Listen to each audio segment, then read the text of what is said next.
Here's how to fix iPhone speaker sound if it's too low.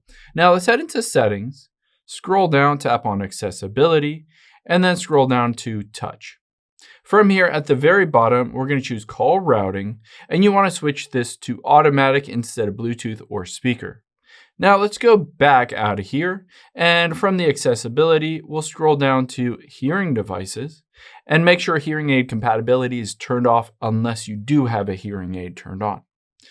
Now let's go back out of here to the very beginning, and we'll scroll down to sounds and haptics, and then you're going to scroll down to the bottom to headphone safety.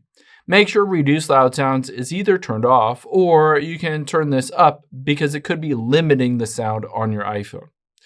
Now let's go back out of here and go to the top. You can see ringtones and alerts. Make sure this volume is set as loud as possible, and then swipe down from the top right and set this volume to as loud as possible as well. After you've done both of those things, let's go back to the very beginning, tap on General, and then at the very bottom, hit the shutdown button. So turn off your phone and restart it. A lot of times this fixes bugs or glitches on your phone, including speaker issues.